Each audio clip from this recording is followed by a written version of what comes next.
আসলে এই যে টিন দিয়ে যে ঘিরা এই খোলামেলা পরিবেশে এটা কিন্তু কখনার আম্মুর রান্নাঘর না, ঠিক আছে। এই রান্নাঘরটা আমি বানিয়ে দিছি 2টা সিমেন্টের টিন দিয়ে আপাতত বানাই দিছি, কিন্তু ওর যে রান্নাঘরটা ছিল ওই রান্নাঘরটা আমি ছিনিয়ে নিছি ওর থেকে, ঠিক আছে। ছিনিয়ে নিছি কি কারণে, আসলে আপনাদেরকে ভিডিওতে দেখাই রান্নাঘরটা, তা না হলে বলবেন যে আসলে মিথ্যা বলছে।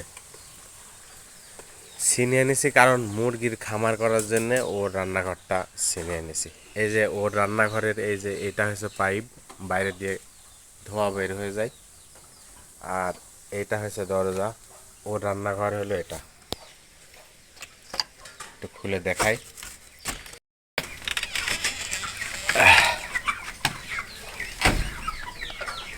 এই যে এটা হচ্ছে ওর জানলা ছিল রান্নাঘরের, এটা হচ্ছে ট্যাপ। ও এখানে রান্না বান্নার পানি টানি ধোয়া টক ওয়াশ টস করতো আর কি। আর এইটা হচ্ছে ওর চুলা, এর উপরে আর কি এখন মুরগির পাক আছে।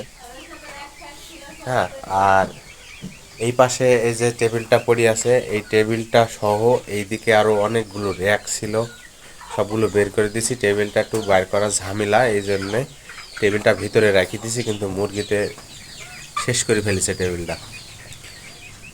এই টেবিলটা অনেক লম্বা এবং বড় এবং খুব ভালো, অনেক পুরাতন, প্রায় 40 থেকে 50 বছরের পুরানো এই টেবিলটার বয়স। কিন্তু এখন এই টেবিলটা কিন্তু অনেক মজবুত, কাঁঠাল কাঠের তৈরি। তো এখানে আপাতত আমি মুরগি পালছি, এই কারণে ওর থেকে এই জায়গাটা ছিনিয়ে নেওয়া মতন আর কি, ঠিক আছে। আমি ঘিরিয়ে মুরগির যে ব্যবস্থাপনা করেছি,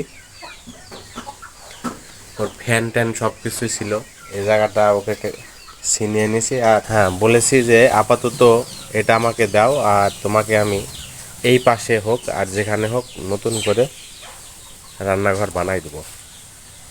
এই গাছটা কেটে ফেলবো এরকম নিয়াত আছে।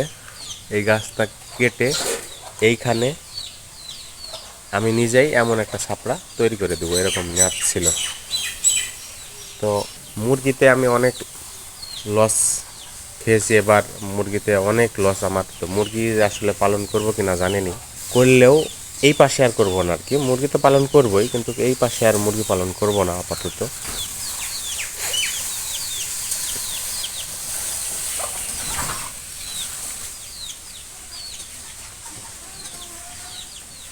আমার গরুর খামার ছিল আসলে মূলত এটা, আপাতত গরু 2টা আছে, কিন্তু আমার গরু এর আগে খামারে ছিল হচ্ছে 17টা। 17টা গরু ছিল, এবং এই যে এখান থেকে এ পর্যন্ত চারি ছিল আর কি। এই যে গরুর খাবার যে জায়গা, এটুকু আমি ভেঙে নতুন করে গেঁথে দিয়েছি। আপাতত অহনার মা এখানে রান্না করছে, কিন্তু আর করতে চাচ্ছে না। তো দেখা যাক কতদিন সান্ত্বনা দিয়ে রাখা যায়।